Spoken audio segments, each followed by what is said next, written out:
So, hi everyone, and welcome to another Thursday of Better Together.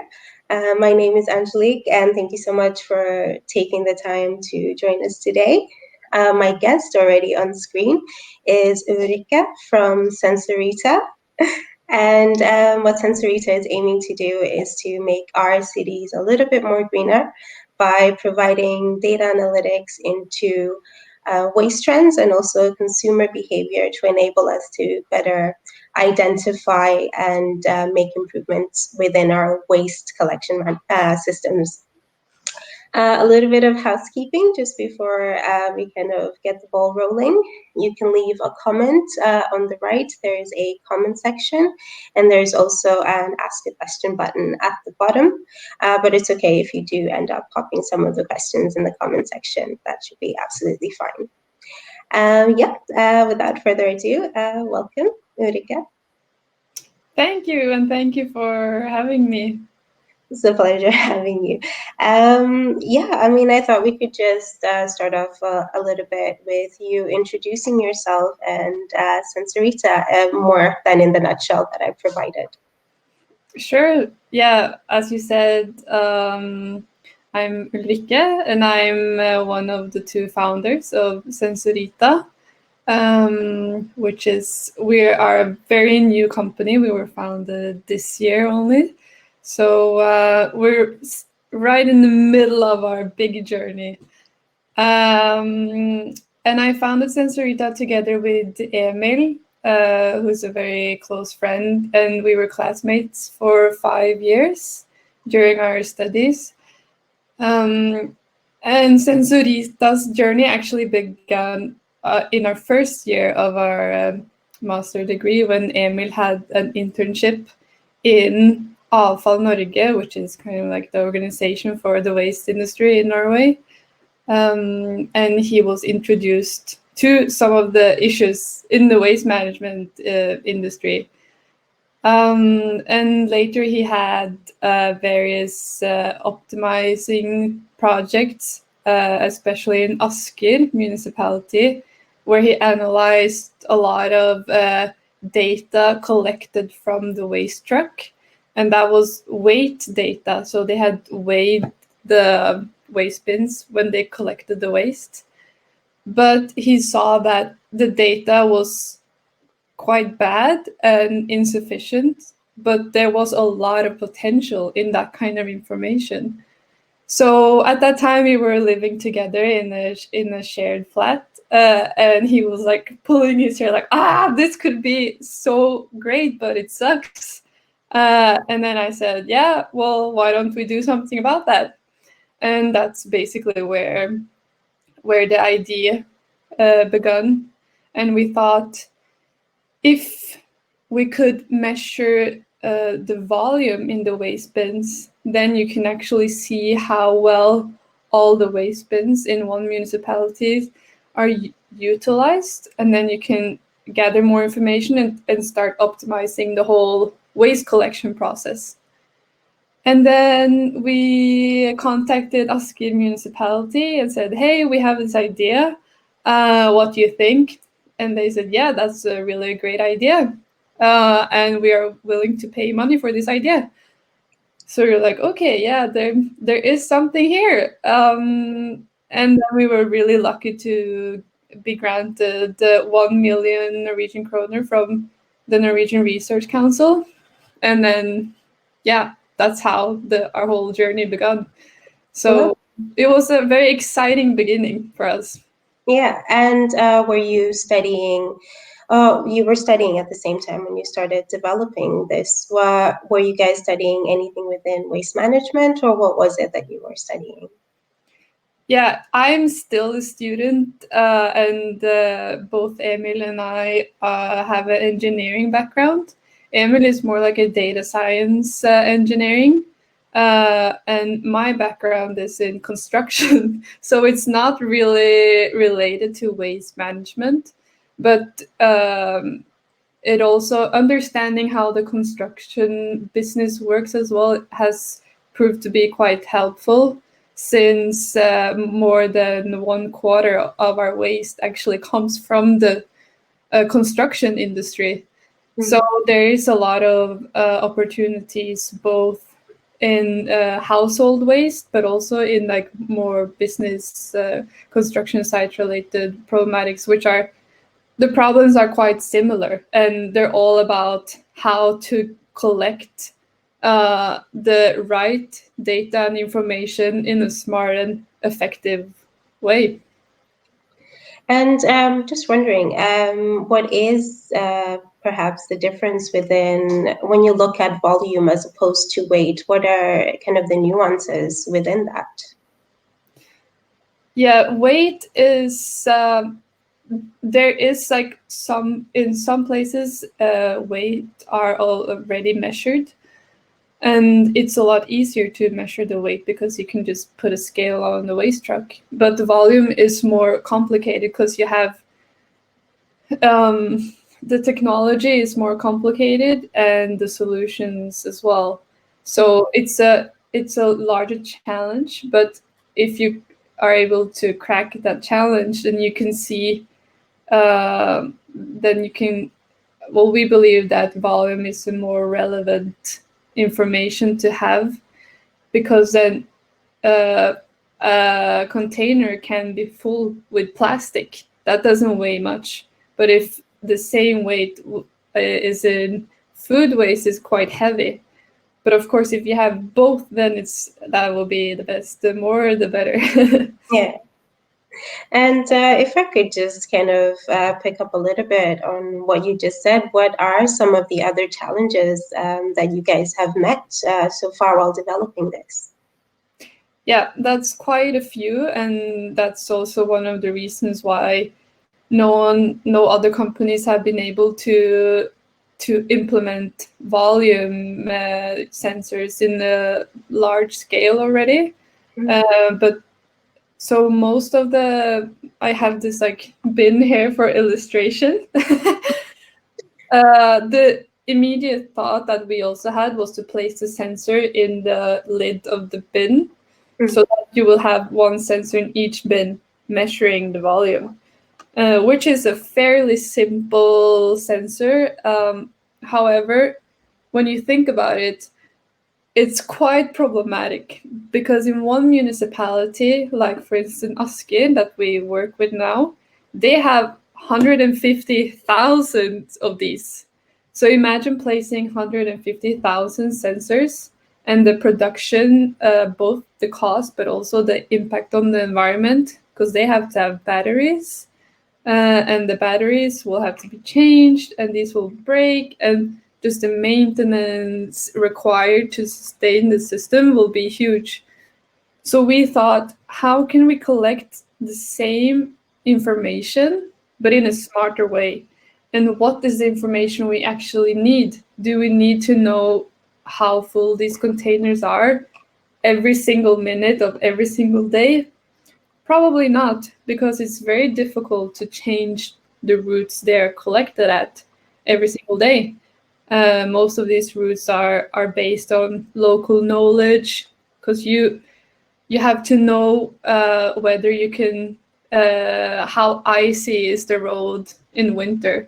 Those kind of things are it's hard for a software route optimization like program to know.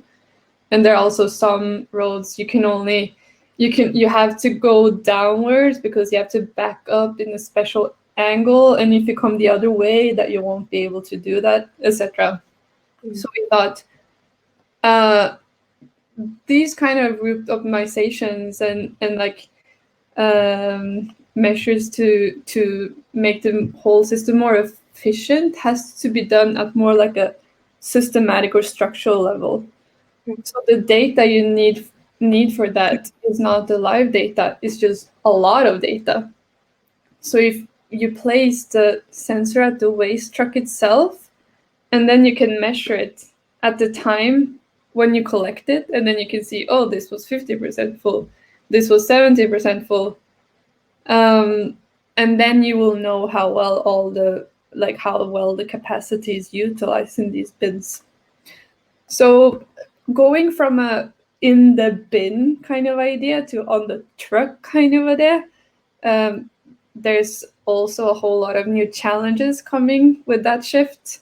Because on the truck, you have a more like uncontrolled environment. You have angles. Where will the waste man put the bin? Will be there. Will be there. Does it matter? There's all these kind of questions and problems we had to figure out. Yeah. And is sensor technology or sensors, are they already being used in bins already, or is this something that is completely new? Yeah, the whole waste industry is basically going through a big shift right now. So the waste companies want to implement new solutions, and some of the technologies it's still a little bit premature, but sensors are up and coming in the waste industry, and there are sensors placed in mostly larger bins because there's more gain. But while household bins, there's too small, so each sensor costs too much to be placed in every single bin. Mm.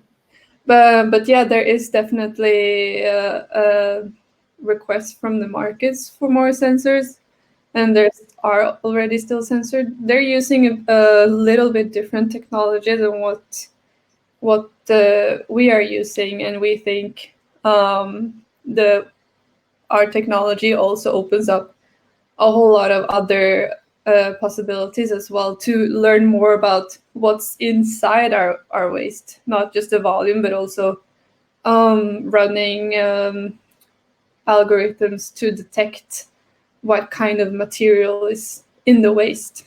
Mm. And could we talk a little bit more about kind of what how do these sensors actually work from a perspective of a person who knows absolutely nothing about this? If you could just explain it just a little bit. Yeah, so we use radar technology in our sensors. And the thing about radar is that it penetrates through materials as opposed to other sensors that use ultrasound. It doesn't go through any material. So that kind of wavelengths are good if you have it inside the bin. But for us, it was important that it had to penetrate through the lid. If not, we wouldn't know anything because the lid is in the way. So the wavelengths or the waves penetrates through the lid, or basically actually through the whole thing, and then you can see a change in the signal once it goes from one material to another. So here it goes from air to plastic, and then you will see like a change in the signal.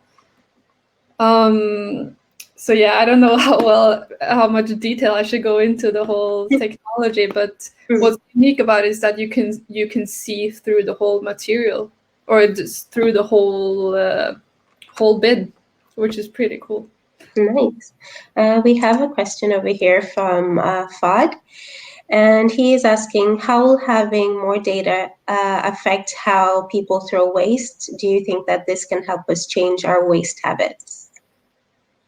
Yeah, I am a strong believer of that. I think for me it was very new when I entered the waste industry just like a few months ago. It was very new to me that now waste is no longer waste.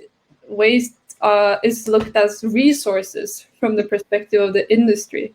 But I think us as inhabitants, or just like regular people, we still think of it as waste. And gaining more insights into what are the challenges with our waste.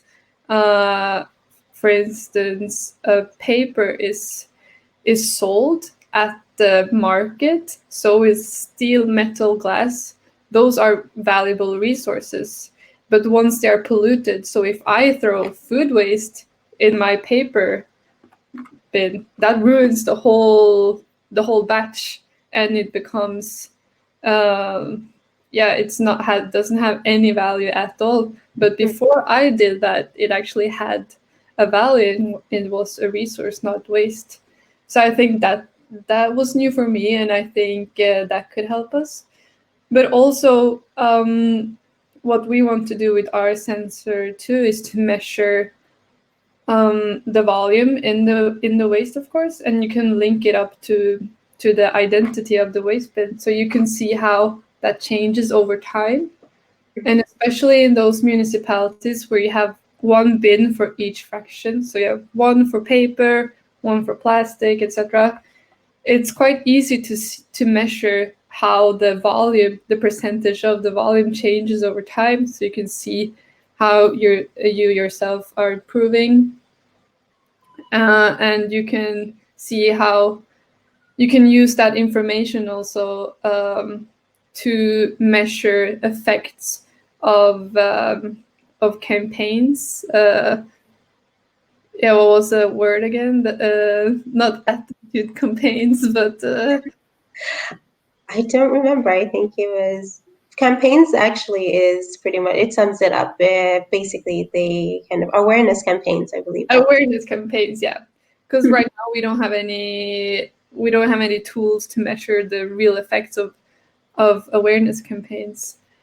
But also you can use the municipalities can try out newer ways to make new incentives to change people's behavior, like a pay as you throw model, where you pay less for your recycled fractions, while general waste you pay a lot. So if you're really good at recycling, you don't have to pay so much for your waste.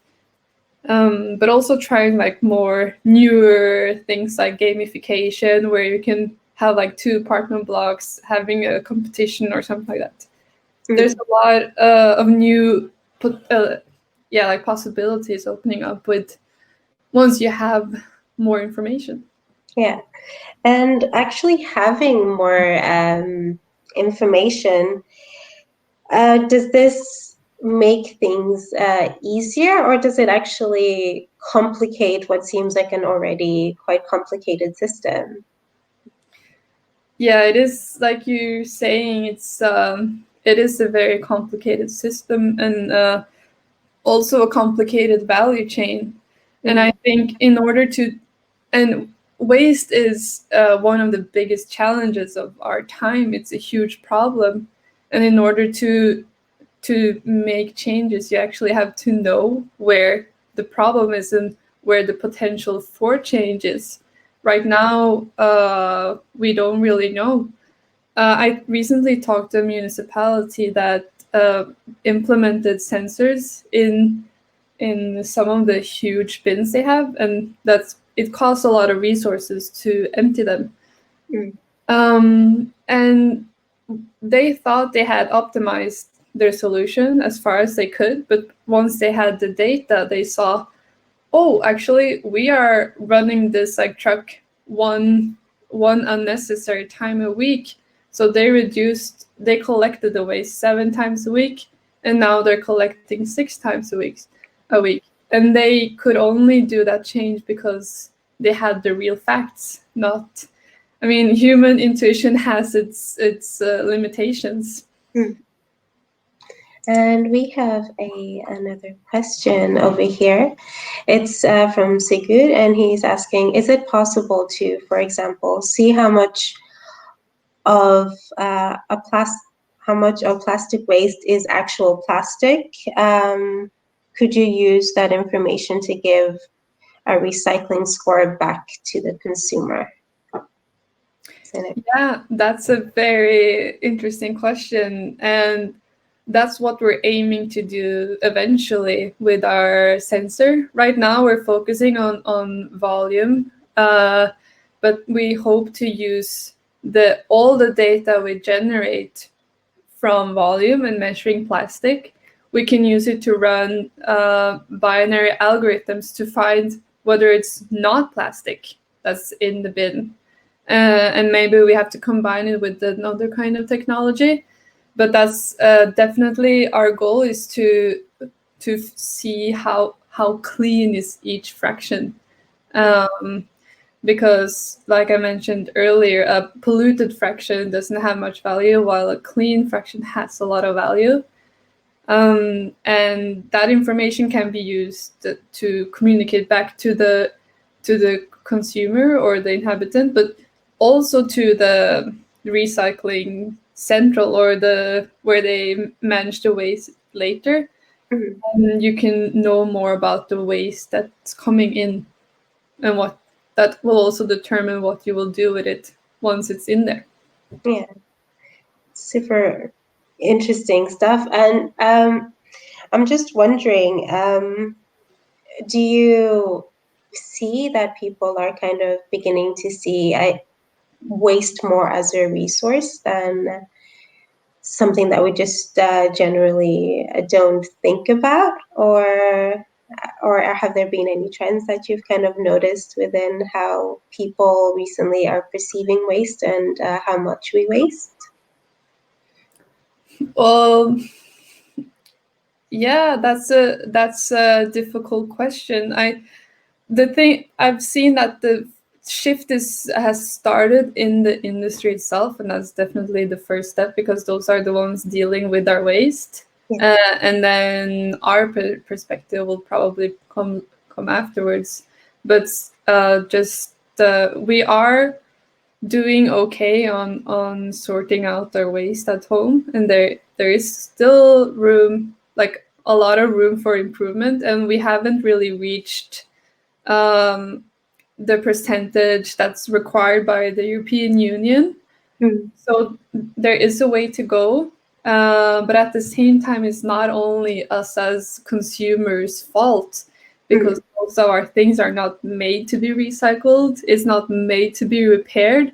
So it's a problem that's much bigger than just waste management. It's about packaging production. When you mix like all sort of materials in one packaging, you can't recycle it. It has to go as general waste. So yeah, it's a big problem that requires solutions from every part of the value chain, and our solution attacks just a small bit. But we hope also that you can use that information. Also, there is new collaborative networks trying to figure these things out.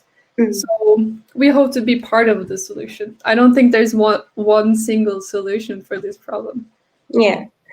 And just kind of really kind of bringing it back a little bit about, you're also a student while you're also a founder of this startup. And I'm wondering, what do you see are kind of, how has that impacted you? And, has it been a blessing, or has it been a little bit of a curse being a student and then kind of going into this journey?